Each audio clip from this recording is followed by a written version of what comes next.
안녕하세요. 오늘은 이력서 작성에 대해서 저번에 말씀을 드린다고 했는데, 그래서 이력서 작성에 대한 사례와 자기소개서를 잘 적은 거를 그러니까 두 가지를 가지고 와서 여러분들이 이력서하고 자기소개서를 어떻게 적으면 좋을지에 대해서 제가 좀 가이드 겸으로 해서 보내드리려고 합니다.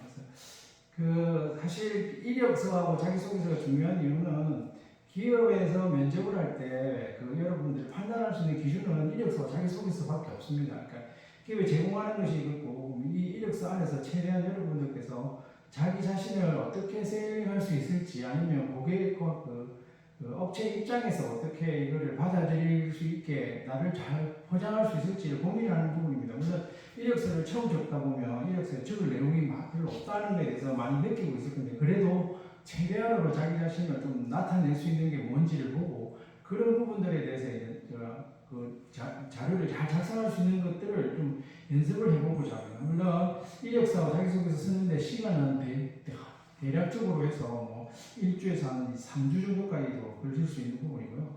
근데 여러분들의 도움이 되기 위해서 사실 이거는 이전에 했던 선배님들의 이력서 중에서 본인의 허락을 받아서 잘 쓴 이력서 중에 소프트웨어 개발하고 소프트웨어 테스트를 제가 좀 선별을 해서 가져왔습니다. 그래서 내용이 중요한 게 아니고 어떤 형식으로 쓴다는 거에 대해서만 좀 더 중점적으로 보시면 되겠습니다. 그래서 맨 처음에 이력서를 먼저 보시면 이력서는 이제 이름하고 일문 이름하고 한 한문을 적게 되어 있고요. 생년월일하고 나이를 만으로 적게 되어 있고 휴대폰 번호고 전화번호인데 전화번호 없으면 그냥 휴대폰 복란을 해두시면 됩니다. 이메일은 연락을 가능한지 이메일로 주시면 되고요. 현 주소는 가급적이면 본가 주소를 이렇게 적으시고 본가가 좀 그런 경우에는 현재 있는 현 주소를 적으시면 되겠습니다. 맨 먼저 보시면 이제 환경사항이 있는데 환경사항은 실제 대학에서 예를 들어서 편입하시는 경우에는 밑에 편입에 대한 학교까지 적고, 편입하지 않고 그러니까 바로 학교에 입학을 해서 지금까지 같은 전공을 진행했을 경우에는 입학연도, 졸업연도하고 입학에 대해서 학교명과 자기의 전공을 이렇게 적게 됩니다. 그래서 학점은 4.5점 만점에 실제 이력서를 제출하기 전까지의 학점, 예를 들어서 3학년 2학기에 제출하면 3학년 1학기까지 적게 되고 그렇게 적으면 됩니다. 그래서 그런 부분이 있고, 그 다음에 이수학점은 현재 남아있는, 그러니까 지금까지 이력서 안에 적어 있는 학점까지의 이수학점이 어느 정도인지 보고요. 만약에 졸업하는 경우에 대해서는 140학점 이수가 되는 부분이 겁니다. 병력 사항은 현재 남자인 경우에는 병력이 필요한 경우 아니면 면제인 경우 이런 부분이 있으니까 그런 부분에서 육군, 일단 해군 등 해당 계급하고 복무기간하고 보훈 대상 여부를 적으시면 되겠습니다. 그 다음에 보면 외국어가 있는데, 외국어는 사실 여러 가지 이력서를 준비하고 있어서 이공계 같은 경우에는 아직까지 외국어를 졸업 직전까지 따지지 않은 경우도 있는데, 가급적이면 외국인 한 3학년 정도 돼서 내가 있는 토익 점수 정도나 또는 내가 일본어나 중국어를 잘한다면 있는 부분들에 대해서 나타낼 수 있으면 되겠습니다. 외국인은 최대한으로 직장을 다니면서 끝까지 영어는 계속적으로 따라다니는 부분이기 때문에 항상 해야 된다고 생각을 하시면 되고요. 자격증은 사실 자격증을 지켜서 애매한 부분이 있을 겁니다. 그래서 저 같으면 자격증은 이제 정보 처리 기사나 전공에 관련되는 이전에 땄던 자격증이 있으면 이렇게 기입을 하시면 되고요. 그게 없으면 운전면허증 또는 내가 가지고 있는 자격증 뭐든지 이렇게 나타내시면 되겠습니다. 실제 기업에서 어떤 자격증이 있느냐가 중요한 게 아니고 얼마나 열심히 노력을 했느냐는 거에 대한 척도를 보기 때문에 그거에 대해서 충분히 공란이 아니고 내가 가지고 있는 모든 것들을 적어 넣는 게 오히려 본인한테 도움이 될 거라고 생각을 합니다.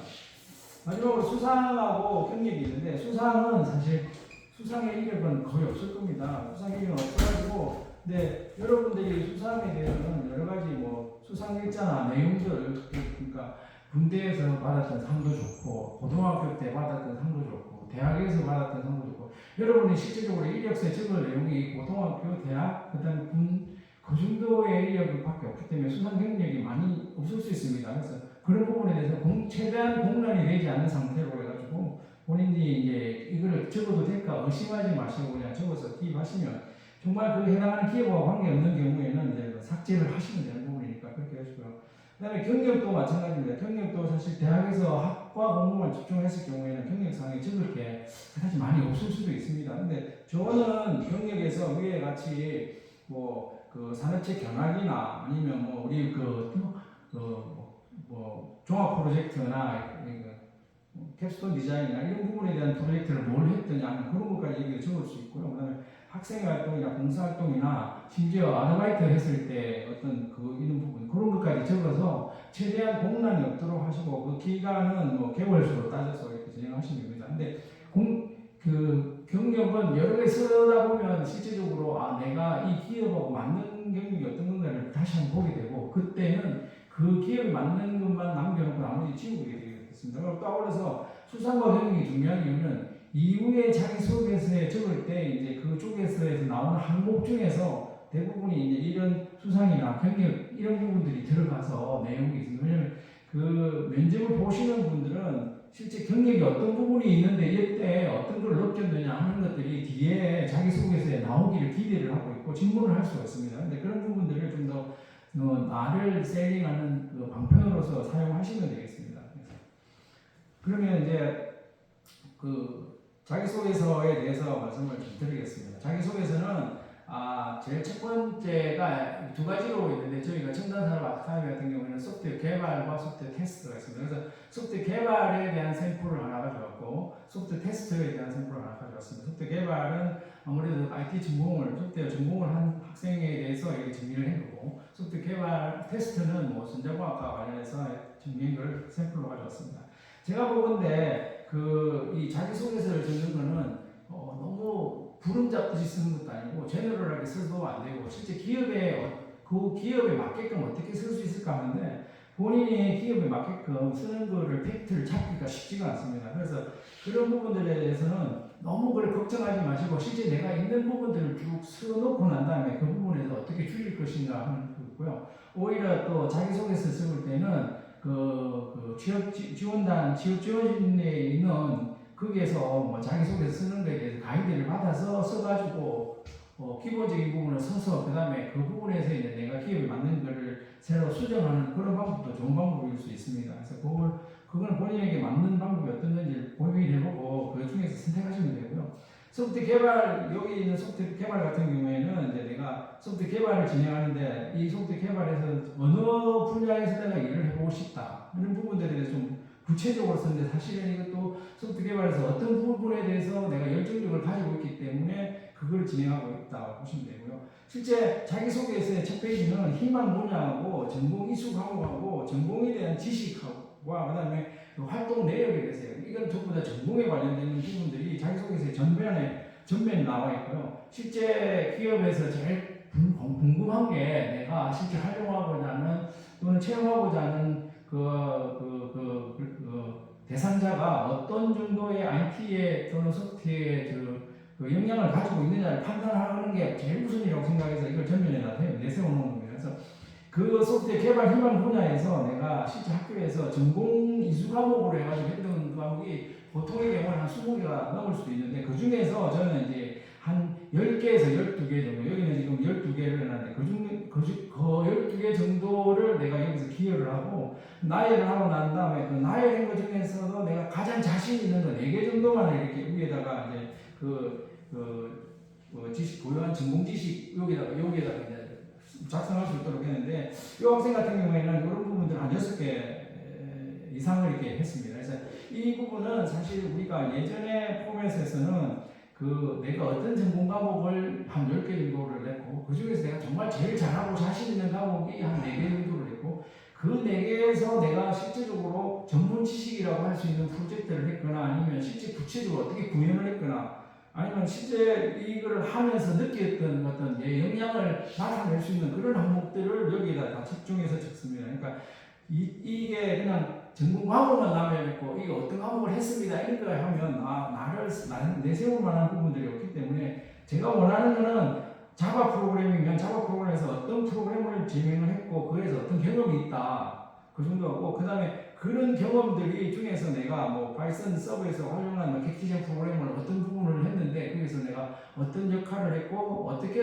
만들어서 실제 어떤 결과가 있었다 뭐 이런 부분들을 하면 실제 이걸 면접을 보는 사람이 대부분의 IT에 대한 경험이 한 20년 있는 임원들 또는 뭐 팀장들이기 때문에 이 내용을 보면 어느 정도 수준에서 구현을 할 수 있겠구나, 또는 우리가 양성을 하기 위해서 어느 정도의 밑바탕이 되어 있구나 하는 것을 이걸 통해서 확인할 수 있어야 됩니다. 그래서 그렇게 확인할 수 있어야 그 다음에서 어떤 내가 질문에 대해서 진도를 나갈 수 있고요. 또 그 해나가는 면접관들이 질문을 할 때도 내가 내가 잡아놓은 이 전문지식 항목 안에서 질문을 할 수 있도록 유도를 할 수 있습니다. 갑자기 내가 이게 정리하지 않은 것들이 그 질문이 들어온다 하면 그거에 대해서도 내가 이런 부분에 대해서 관심은 있었고 잘 진행을 했었지만 결국 내가 잘하는 건 이런 부분입니다라고 이렇게 이 자기 속에서 내로 이렇게 질문을 유도해서 설명하는 그런 그 연습을 조금 해두셔야 됩니다. 그래서 충분히 자기가 가지고 있는 스킬을 머릿속에 정리를 하고 그걸 어떻게 설명하면 좋을까를 고민을 하고 또 어떤 질문이 들어오더라도 내가 어떻게 대응할까를 고민을 해야 됩니다. 특히 요즘 같은 경우에는 AI에 관련돼서 정부도 그렇고 기업도 그렇고 AI 프로젝트를 되게 관심 있게 보고 있고 AI를 사용할 수 있는 역량이 어떻게 있느냐를 볼 수 있는 것들이 많이 질문이 나올 예정인데, 그런 부분이 있을 때는 내가 좋아하는 이 과목 전공 지식 중에서 AI가 어느 부분에 있었고 그 부분에 대해서 어떻게 진행을 연구해서 노력을 해봤다, 그런 대답을 할 수 있는 그런 준비를 충분히 할 수 있어야 됩니다. 그렇게 해야만이 이 자기 속에서 내 자신을 충분히 나타낼 수 있을 거라고 생각이 듭니다. 그래서 물론 이렇게 정제된 자료를 만들기 위해서는 시간이 많이 필요할 건데 그런 부분들에 대해서는 조금 자신을 투자를 해서 진행할 수 있는 부분이 좀 필요하다고 생각을 합니다. 그리고 마지막으로 그 전문 지식 관련해서 또 질문이 나올 수 있는 것들이 그 전문 지식 중에서 본인이 진행했던 주요 활동 사항이었고 그 활동에서 내가 어떻게 이 갈등이 있었고 그 갈등을 처리를 어떻게 했고 그 역할이 내가 무슨 역할을 했느냐, 그런 어떤 부분에 대한 질문인데, 이거는 결국은 기업에 가면 개인의 역량만 가지고 하는 게 아니고 팀 프로젝트를 하고 팀 역량을 가지고 하기 때문에 내가 그 팀에서 어떻게 내 자신을 희생하고 또는 내 자신을 두각을 나타내면서 프로젝트에 기여할 수 있는가를 여기서 보여주기 위해서 하는 부분이고, 그런 질문이 많이 나올 겁니다. 그런 질문이 있을 때는 여기에 충분히 이제 여기 보면 한 10줄 정도 되어 있는데, 이게서 어떤 내가 지금 뭐 캠프에서 어떤 자율주행 기술 주제로 해서 뭐 선정하는 과정에서 갈등이 있었는데 이런 갈등을 내가 어떻게 이 갈등의 문제는 뭐였고 거기에서 내가 어떤 부분에 대해서 처리하면 되겠다 해서 판단을 했고, 그래서 어떻게 진행을 하니까 갈등이 어떻게 해소가 되어서 그 해소된 가운데서 결과는 어떻게 나왔다. 결국은 그 갈등이 있으면 그 갈등을 해소하는 데가 중요하고 결과가 중요한데 거기에서 내 역할이 뭐였다는 것을 여기서 좀 강조를 할 필요가 있습니다. 그래서 결국은 조직에 어울려서 프로젝트를 하더라도 내가 잘할 수 있다는 것을 여기서 보여주는 게 가장 중요한 포인트라고 보시면 되겠습니다. 그래서 다시 한번 강조드리지만 이게 보면 내가 소프트웨어 분야를 진행을 하면 그 소프트웨어 분야에 관련해서 전공 지식이 뭐가 있고 그 전공 지식에 관련된 거에 대해서는 내가 뭐 한 10개, 12개 전공 지식 항목 중에서 내가 한 4개 정도의 가장 키워드가 되는 내가 잘할 수 있는 그런 항목에 대한 부분을 잡아서 그 항목 중에서도 더 디테일하게 들어가서 내가 그에 대한 전문 지식이 이런 부분이 있다는 것을 설명할 수 있도록 충분히 적기 위해서 내가 IT 역량을 충분히 갖고 있다는 것을 보여줄 필요가 있습니다. 그래서 그런 부분들을 설명을 하게 되는 부분이고요. 두 번째 페이지에 가 보면 이제 두 번째 페이지가 이제 자기 소개서 중에서 이제 개인에 대한 부분입니다. 내가 조직에 가서 또는 내가 성장을 하면서 나의 성장 과정은 어떻고 나의 성격은 어떻고 그래서 나는 이 진로가 어떻고 앞으로의 포부가 어떻다 이런 부분들을 두 페이지에 뒤에 페이지에 연결을 해놨는데 사실 이 페이지에 관련된 게 사실 면접에서 보면 인성 면접입니다. 인성에 그러니까 내가 어떤 성장의 과정을 가지고 있다. 이것도 부정적인 내용보다는 내가 실제적으로 뭐 IT를 전공해서라면 IT 전공하게 된 계기가 어떻다.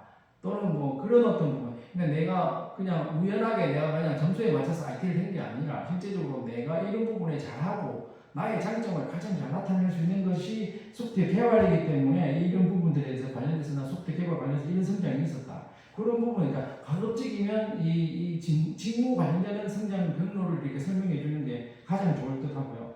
그런 부분에 있어서 이제 성격에 대한 부분들이 있으면 물론 성격은 대부분 좋은 이야기를 쓰는데 저는 성격에 대해서 장단점을 쓰려면 장점에 대해서 많이 씁니다. 사람은 장점을 자꾸 두각을 나타내고요. 단점은 보완을 하면 되는 거거든요. 근데 이제 장점을 좀 나타내다 보면 장점을 나타낼 때 또 에피소드나 스토리 같이 있는 그런 식으로 장점을 나타내고 그 이외에 예를 들어서 장점 이외에 내가 단점을 쓸 만한 자리가 없다면 단점은 생략하셔도 됩니다. 근데 그 단점에 대해서는 생략을 하더라도 머릿속에 내가 어떤 핸디캡을 가지고 있고 그걸 극복하기 위해서 내가 뭘 했다는 것은 머릿속에 있어야 됩니다. 근데 그런 부분들을 오히려 여기다가 여기 같이 내 단점은 이런 부분입니다. 그래서 그런 부분을 개선하기 위해서는 어떤 노력을 했고 지금도 어떤 노력을 하고 있고 뭐 플랜에서 하면 그래서 이 단점은 보완을 해서 이 단점을 통해서 장점을 더 부각시킬 수 있는 그런 노력을 하고 있다.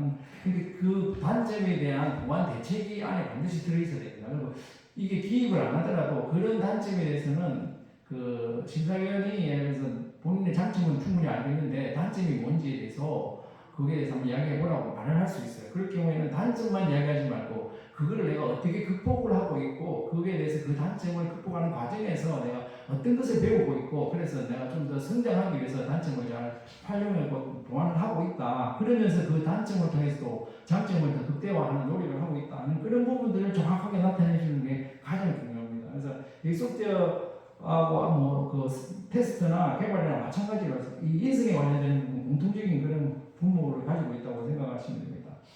희망 진로와 그 한국 부모가 있는데 희망 진로는 실제적으로 내가 이 업체에 가서 한 3년 이내에 내가 어떤 부서에서 어떤 일을 해보고 싶다는 거예요. 그게 단기적인 생각을 가지고 희망 진로를 설명하시면 됩니다. 그러니까 실제적으로 뭐 희망 진로가 어떻게 보면 자기 부부가 향후 부부가 거의 같을 수가 있는데 그렇게 하지 마시고 단기적으로 내가 소프트웨어 개발에 관련해서 이런 일을 하고 싶고 앞으로 이렇게 뭐 어떤 전문가가 되고 싶고 프로젝트 리드가 되고 싶고 이런 부분이 있는데 향후 부부는 앞으로 내가 이 소프트웨어 개발을 함으로써 5년이나 10년 뒤에 내가 어떤 모습이 될 거다. 나는 그 모습을 지향하기 위해서 단기적으로 이렇게 하고 장기적으로 어떻게 하겠다. 그런 부분들이 여기에 나타나 있습니다. 그러니까 구름 잡는 듯한 이야기를 하거나 뭐 잘 봐주십시오 이런 이야기는 별 의미가 없습니다. 여기서는. 그러니까 내가 정말로 내 나름대로의 이정표를 정확하게 가지고 있다는 것을 여기를 통해서 나타냅니다. 근데 사실 기업에서는 이정표가 정확하다고 해서 뽑아주는 게 아닙니다. 근데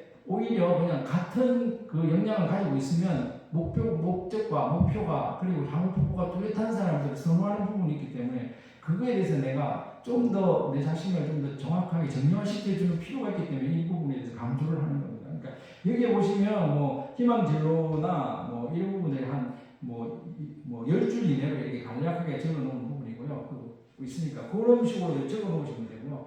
너무 이런 걸 적을 때 챗GPT에 있는 그대로 갖다 적어가지고 좋은 말만 적는다면 그 면접을 보시는 분은 식상할 수가 있으니까 그런 부분에 대해서 좀 지양을 하시면 되겠습니다.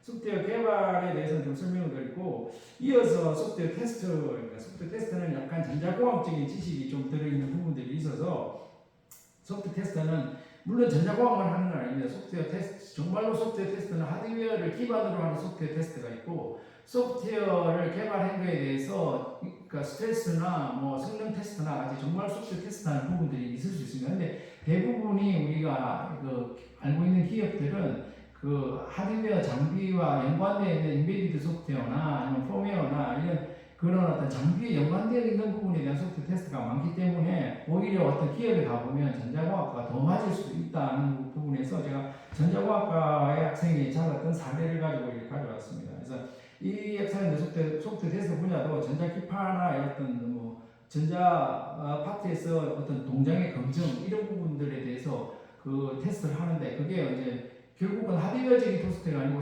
결국은 그 프로그래머블한 테스트를 진행한다면 그러니까 이게 하드웨어적인 테스트는 예를 들어서 하루에 100건을 한다면 프로그래머블한 테스트는 하루에 10만 건을 할 수 있는 부분들이기 때문에 그런 부분 지금은 모든 테스트가 프로그램에 연관되어 있는 부분들이 있다고 봅니다. 그래서 그런 부분들을 유의해서 소프트웨어 테스트를 진행한다고 하고 그렇다 하더라도 실제 여러분이 전공하고 있는 부분들이 12개 정도를 여기다 자기 본인의 성적표를 보고 내가 그래도 내 나름대로 자신 있고 잘하고 있다는 그런 부분들을 12개를 언급을 하고 여기에서 4개 정도를 붉은 색깔로 이렇게 볼딩을 처리해서 그 볼딩에 되어 있는 거기에서 한 2줄 정도 좀 더 구체적으로 내가 예를 들어서 뭐 시어 프로그래밍에 대해서 뭐 센서 활용 실무에 대해서 하는 그거에 대해서 좀 더 어떻게 했고 어떻게 할 수 있고 어느 영향이 있다는 것에 대해서 이렇게 위에서 언급을 해주고 그 밑에서는 실제적으로 C 언어에 대한 사례나 아니면 뭐 그런 어떤 내가 뭐 실제적으로 그 뭐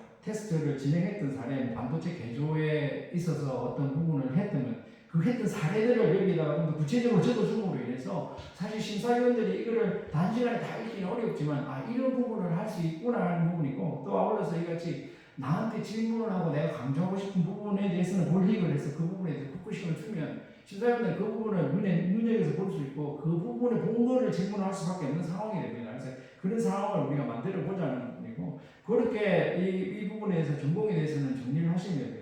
아울러서 전공에 대한 마지막은 앞에와 똑같이 어떤 내가 뭐 캡스톤 디자인이나 아니면 종합 설계나 아니면 어떤 우리 내부적인 프로젝트나 거기에서 어떤 문제가 있었고 거기에 대해서 그 문제를 어떻게 풀이하기 위해서 우리가 어떤 응용을 했고 그래서 우리가 어떻게 풀어서 좋은 결과를 어떤 결과를 나타냈는데 거기에서 내가 어떤 역할을 했다. 그런 부분들에 대해서 주요 활동이나 갈등 사례를 언급하시는 겁니다. 갈등 사례는 그 스토리텔링 형식으로 줬는데 갈수록 이게 면접할 때 되게 중요한 포인트가 되고 질문도 이 부분에서 많이 나오게 되는 거고요. 이거는 본인의 역량을 좀 더 어필할 수 있는 그런 도구로 충분히 쓸 수 있습니다. 그래서 전문 지식에 대한 설명을 좀 더 구체적으로 들어가면 또 어려운 질문이 나오지 않을까 그런 고민을 하게 되는데, 그런 고민이 있을 때는 오히려 이런 갈등은 실제 사례를 통해서 이런 부분에 대해서 설명을 하면 좀 더 여러분들이 쉽게 접근하고 설명을 해줄 수 있을 것 같습니다.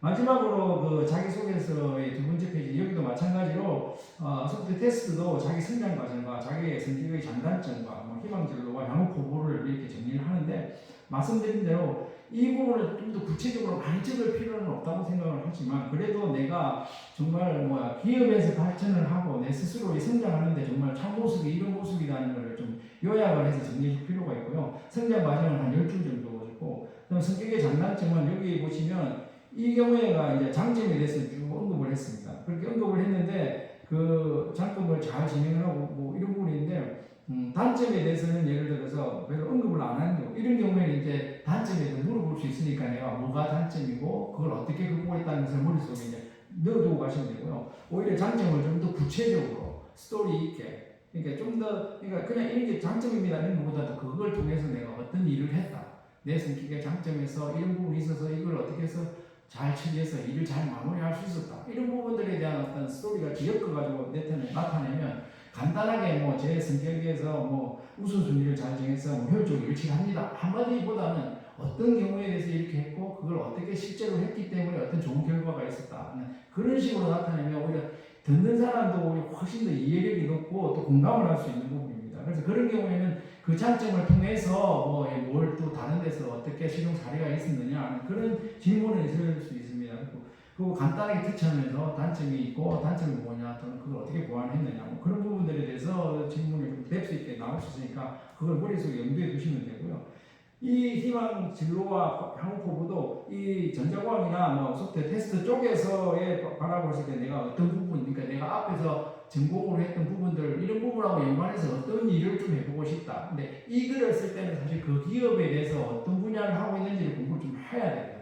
그거하고 연관되겠고, 그러니까 아까 말씀드렸듯이 향후에 1년에서 3년 이내에 뭘 하고 싶다는 것에 대해서 내가 이 이야기를 듣는 거고, 그 다음에 향후 포부는 실제 현재 그런 일을 했을 경우에 나는 좀 더 역량을 더 키워서 어떤 전문가가 되고 싶다. 예를 들어서 프로그램 개발을 하는 또는 소프트웨어 테스트를 한다 하더라도 향후에는 전반적인 하드웨어나 로봇이나 어떤 그런 분야에 대해서 테스트 역량을 키워서 장비에 대한 설계나 이런 부분까지 도전을 해보고 싶다. 그런 좀 더 넓은 의미의 어떤 실질적으로 플랜을 자기가 가지고 있음을 좀 암시해주는 그런 부분들이 좀 필요할 겁니다. 그러니까 이게 사실 어떤 사람도 질문에 대해서 희망 진로가 어떻다고 해서 네가 왜 이러냐 이런 식으로 이야기를 하지 않습니다. 그리고 향후 포부도 마찬가지로 미래 한 5년이나 10년 뒤에 있을 때 일을 가지고 내가 면접에서 이런 부분이 있다 이런 질문은 거의 하지 않습니다. 그런데 이런 부분이 좀 비전을 가지고 있냐 없냐에 대한 판단은 본인의 이미지를 보여주는 데 좀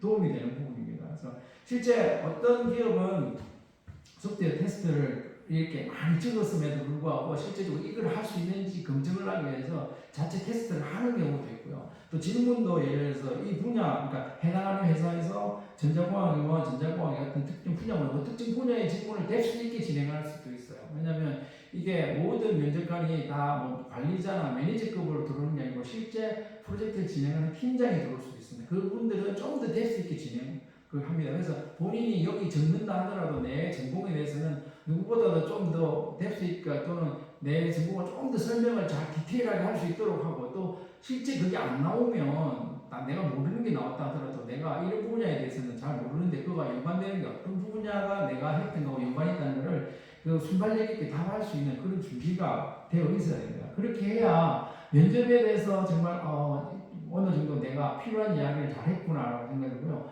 실제 면접을 갔다 온 여러분 선배들이나 여러분들이라면 내가 생각해서 준비했던 질문은 거의 한 60%밖에 안 나오더라는 생각을 해요. 그러니까 40%는 다른 데에 대한 질문이 나올 수 있어요. 그런 질문을 얼마나 내가 여기 자기소개서에 적은 거로 끌어가지고 이거를 통해서 그거를 설명을 할 수 있을까 하는 것에 대한 연습을 또 해야 됩니다. 그러니까 그런 부분들에서 내가 전혀 생각하지 않는 질문이 나왔다 하더라도 당황하지 않고 그것을 내가 알고 있는 지식으로 어떻게 연결을 해가지고 할 수 있는지 그거에 대해서 연습하는 것이 이 자기소개를 다 적고 난 다음에 면접 준비하는 과정에서 나오는 겁니다. 그러니까 결국 면접 준비는 여러분이 상대하는 그 동료들이나 뭐 테스트 할 때 연습을 하는 동료들한테 이런 질문이 나올 거에 대해서 하면 내가 그 질문에 대해서 어떻게 답할 거냐를 이렇게 해서 답을 해보는 그런 액션을 취해보는 거고요. 그런 액션은 면접 보기 전에 반드시 필요한 부분입니다. 근데 그런 액션조차도 내가 썼던 이 자기소개서와 내 이력의 바탕으로 해서 질문이 답이 들어갈 수 있어야 되고 만약에 새로운 분야에 대해서 새롭게 이야기하게 되면 상당히 당황스럽게 되고 질문에 대해서 답을 충분히 하지 못하는 그런 후회스러움이 생깁니다. 그런 부분이 생기더라도 기존에 있는 내가 알고 있는 이런 자기소개 지식을 충분히 활용할 수 있도록 하시고 연습을 하시면 될 것 같습니다. 네, 이상으로 오늘 이력서와 자기소개에 대해서 간단하게 제가 설명을 드렸습니다. 네. 하여튼 뭐 성공적으로 작성해서 주시면 저희가 최대한으로 개인에 맞춰가지고 또 보완을 해서 기업 면접에 어려움이 없도록 또는 준비하는데 어려움이 없도록 최선을 다해서 도와드릴 테니까 이력서와 자기소개서를 빨리 작성을 해서 제출을 하시고 그거에 대해서 한번 검증을 받으시고 또 본인 스스로가 내가 어느 정도의 준비가 되어 있느냐를 한번 체크해 보시고 또 제일 중요한 것은 기업이 나를 선택하기 위해서 나는 어떻게 해야 될까 한 번 더 고민해 보시고 그렇게 함으로 인해서 면접에서 합격을 할 수 있고 또 채용을 해서 또 기업에 가서 현장 시스템이나 OJT를 받아서 또 내 IT나 소프트웨어나 테스트나 뭐 개발 역량을 높일 수 있도록 할 수 있기를 간절히 바라겠습니다. 고맙습니다.